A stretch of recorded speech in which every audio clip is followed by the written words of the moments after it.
Hello YouTube, this is Morgan Airspeed Prime here with my next Shadow of Kyoshi chapter analysis video. This one's going to be for chapter 18, which is called The Companion. So, Kyoshi has just kidnapped Lady Huazo of the Sowan clan and then plans to also kidnap Cheijin to take the two main players in the Sowan clan out of action and just hopefully end things this way by getting a confession out of the both of them that they have worked with Yoon to make everything that's happened in the story happen. If that happens, then they'll know for sure that there's no basis to this actual dispute between the clans, and it's just that the Sowan are being dishonorable.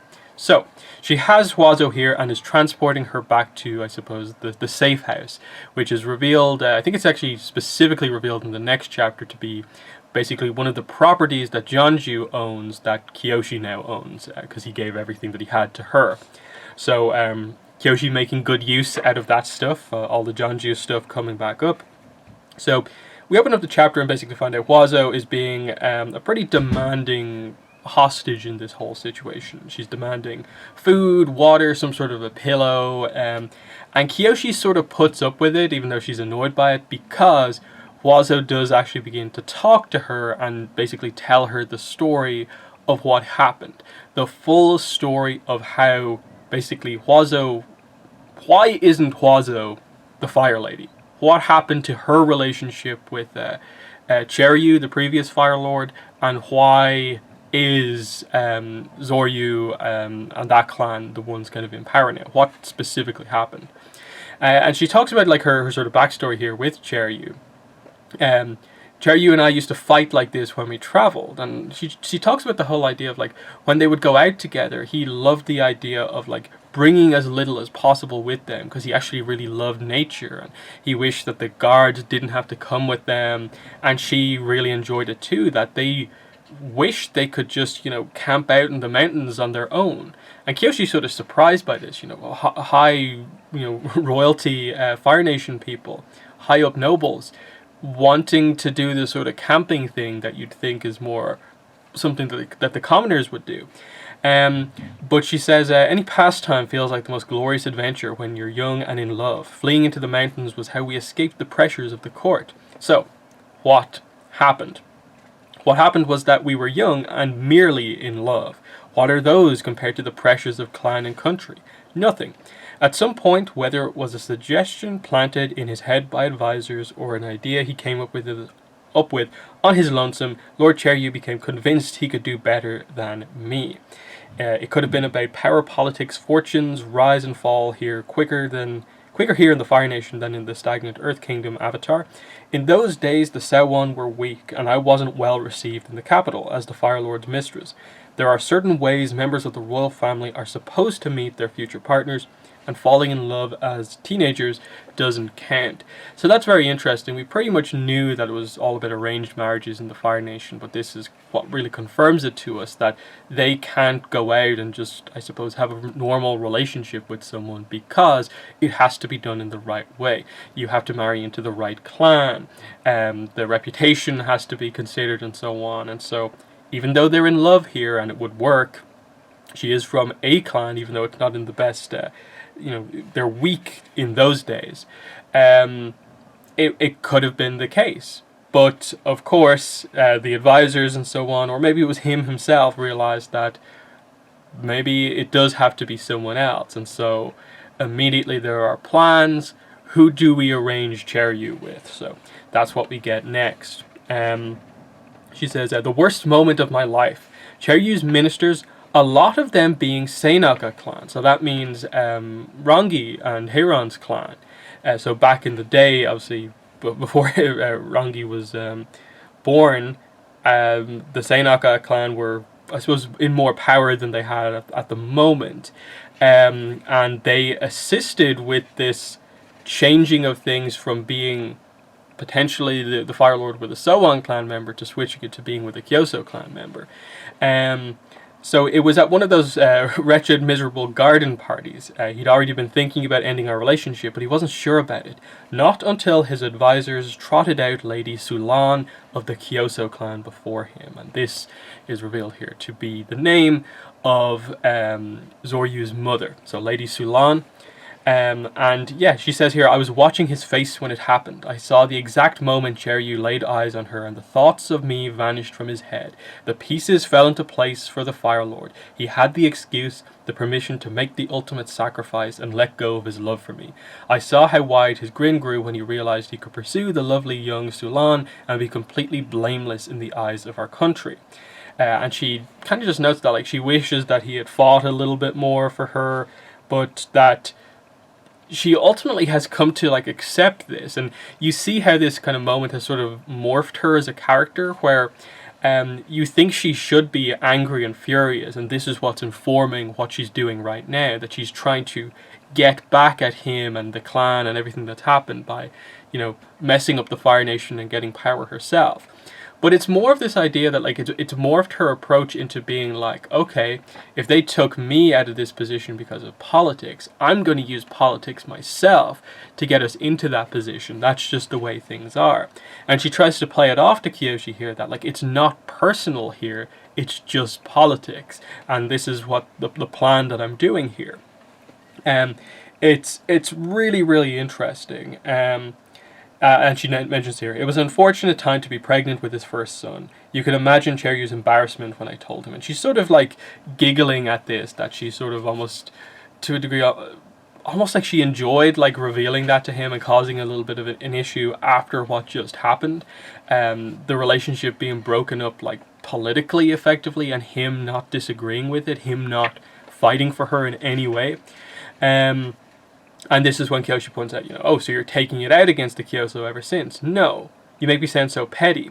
I dedicated myself to growing the fortunes of the Sowon because that's what clan leaders do, and I was one of the best in their history. So she, I suppose it is truthful here. Under her leadership, the clan did develop from being not well regarded into being one of the more prosperous ones within the nation. So that is a success that she has, given that she focused on politics after what happened. You think the other nobles don't try to edge out their rivals out of the dream of having their offspring sitting on the throne. Every single family of sufficient birth has wanted to own this country since Toast. Your precious Seinaka women would go for it if they had the strength. So she's just pointing out that, like, you think it's this bad thing that we're doing here, trying to politically assume the throne, but ultimately every clan would like to do this if they had the opportunity. Even the clan of Rangi and Heiran. So I like her sort of argument here of just like, you know, you are so used to Earth Kingdom way of doing things where it is all about these, you know, petty little things and, you know, kind of holding grudges because they don't settle things via Agni Kais and so on. But that's not the case here. I never hated little Sulan. She was too pure for court. If you want to hear this full story about her, listen. So then we get this story of effectively this idea that, you know, Huazo reveals here that she's actually very, very good politically. It would have been a huge advantage for the Fire Lord to have someone like her as part of the royal family, as the Fire Lady. But she basically talks about the idea that, like, Sulan doesn't have any of those skills. Like, they don't go as far as to say that she's just like an idiot or anything like that, but just that she was not made for court politics at all and made some kind of blunders that were just accepted because she was from the right clan. And that things would have been better if it was her as the Fire Lady. She points out this, but basically it's related to the naming of Zoryu. She points out that the character for Zo, or Z-O, is traditionally only ever used for names of people in the Sowon clan. But Lady Sulan named her child, of course, Zoryu, and used that that character in his name. Not for any sort of political reason or anything like that, but just because she thought that it sounded nice. She didn't think about what it would mean and the issues that it could cause, but everyone accepted it because she was in the right position, and there was no ever thought of like how the Sowon clan would feel about the Fire Lord-to-be one day being given the character from their clan. So it's just a massive insult to the Sawan clan here, and Huazo says, I was less upset about the insult than I was shocked, completely staggered that Sulan didn't understand it would be a bad idea. How could the future Fire Lady be so naive? How much damage was she going to cause with her foolishness? And, we could have had a Fire Lady who actually knew how to use power. I would have brought success and prosperity to the rest of the country like I did for the Sawan. And that's the point that she makes here. If I can do that for a clan that was suffering at the time, think of what I could have done assisting the Fire Lord from the actual big position of power in the nation. Kyoshi at this point mentions, and I could have had a great mentor in you, the Avatar and the Fire Lady working together as allies. It's an interesting one here that, okay, I get why Kyoshi would be thinking about this, because fundamentally she hasn't really had someone to, really be a guide to her necessarily politically. It's been more of just the other people with her from the Fire Nation helping her with some stuff, but no one that's a political genius that like Huazo seems to be. And so if things had gone differently, Kyoshi could have had the perfect ally that she needs for help with the stuff she's not good at in Huazo, but now she kind of doesn't. Just because of the pettiness in a way of the Fire Nation coming out there and their rules and the way things have to be done. Kyoshi says, Chaejin is your second chance at the throne. He's nothing more than your way of reclaiming what should have been. She kind of snaps at this as, Chaejin is my son and I love him. But yes, him taking the crown from Sulan's progeny would rectify a few mistakes of the past at the cost of plunging the nation into war, is what Kyoshi adds on to that. And she points out here, you've been trying to say that your personal feelings don't play a role here, but your actions speak otherwise. This seems overly targeted towards basically you getting a little bit of revenge here. And she just points out that, oh, maybe you're right. It's so hard to keep personal matters out of our duties, isn't it, Avatar? And she does note that, I still don't know anything about Yan, or was it Yao? I can't remember. She's trying to act like she doesn't know who Yoon is, basically. And Kyoshi's just thanks for making this easier. So take a left, I'll guide you the rest of the way. And this is them on the way to the safe house, of course. So they land by it's a place by the rocky coastline here, with a view of First Lord's Harbour. So they go up to the small hut here and head up to the place. She earthbends a ramp so Huazo can kind of disembark from the bison, of course, because Jimpa's bringing them here. And Huazo's wait, you're just leaving now after leaving me here? And Kyoshi's yeah, because where are you going to go? We'll be back really shortly with someone else, of course.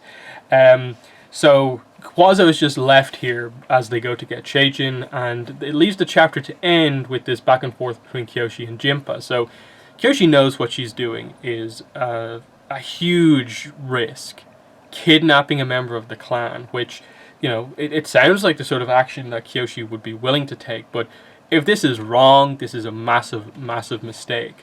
And Kyoshi then asks Jimpa, you've been with me for a while now. You've never once sort of scolded me for doing things particularly wrong like this, especially coming from an air nomad. You've been pretty willing ultimately to help me with the brutality that I dole out, the dirty politics that we get involved in. Why is that? Why don't you say anything that I would expect from an airbender? And it's an interesting point for Jimpa here, where he has to kind of point out that it's as you suspect. I'm an air nomad, but I'm also part of another community, Order of the White Lotus, basically. They don't reveal it, they never once confirm it, but it's the only interpretation you can have, that he is part of the Order of the White Lotus. So he says here, yes, the senior members of the group agreed I should help you establish your avatarhood in whatever way I can, even if your actions go against what I've been thought as an airbender. Having two identities means I serve two different ideals, which is probably why I'm not very good at either. Sometimes those beliefs come into conflict with each other. So she asks, okay, I know about the air nomads, but what is the ideal of your organization here? The philosophies of beauty and truth, It doesn't sound so different from airbender teachings at first blush, but to uphold such values requires a deep attachment and love for the greater world that enlightened air nomads aren't supposed to have. Some of my friends in the other nations would argue that, on occasion, truth and beauty must be defended with ugliness. They would claim a gardener who nurtures a flower so that others can enjoy it bloom for a few moments must spend much time with their hands buried in dirt. What do you believe then? I believe I have to make peace with my own choices just like everyone else. So that's Jinpa kind of pointed out to us that he accepts that like he's in this very conflicting position because he is an air nomad, but the Order of the White Lotus also has these other beliefs, and so that is why he has ultimately not been protesting against a lot of what Kyoshi has been doing throughout all of this. And she just points out, perhaps after all of this is done, I can be less confrontational and start compromising more. And he just says, I think we're both compromised now. To the palace. So, Chaejin's in the palace. That's where they have to go. So we're going to get to meet the Fire Lord again as well. So Zoryu we will get to see in the next chapter also. But that brings this chapter to an end. So it's a very interesting one. We get the full sort of Huazo backstory and some of the insight into why she is doing this necessarily. Kyoshi begins to see her in a slightly different way now that they have more of a kind of normal conversation, even though the situation surrounding how they're having it is very just awkward with her kidnapping her. But just finding out more about the flaws of just the way the culture of the Fire Nation is, especially how things are at the high ups there in the royalty. Like we saw this explored quite heavily with just the idea of the sages, the high ups in the Earth Kingdom in the last book. But here is the same flaws being presented about, the high up of the Fire Nation and just the issues that it causes, that ultimately, like, Yoon and what happens to him is an example of the flaw of the Earth Kingdom way of doing things.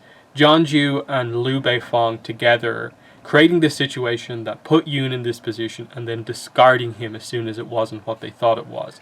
And here's an example with Huazo of the Fire Nation doing the same thing to someone, of just she and the Fire Lord are in love with each other, but then the advisors, the ministers, get involved and politic her out of the situation, and she uses that as sort of motivation to become much better politically, use the politics that they used against her to gain her power, and then try and achieve that power herself for her and her son.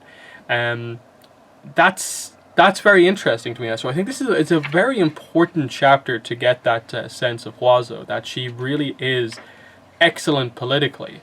That a lot of it seems quite petty from what we saw before in terms of trying to incite a riot, but it's an important political thing of just so that they aren't the ones to be seen to strike first, which of course they weren't. And then the Jinpa stuff at the end is nice, just with the further mention of like, okay, Order of White Lotus, those philosophies definitely link into that, and the fact that a lot of them will agree that to pursue what they need to do, an element of ugliness does need to be involved in things. So that's where the more sort of clandestine part of the Order of the White Lotus does come into play. That everything can't just be done from within the laws of everything that's happening here. But just acknowledging that Kyoshi realizes that, like, yeah, this is sort of who I am, doing things in this way. I'm Dao Fei. I'm not skilled politically, but I have to make these moves. These big moves, intimidating people, is what she can do. And Jinpa acknowledges that, which is why he's never like scolded her particularly for that. Yeah, at the start of the book, he more scolded her for the ideas of you're limiting yourself by only going after the Dao Fei and going after every single Dao Fei like over and over again.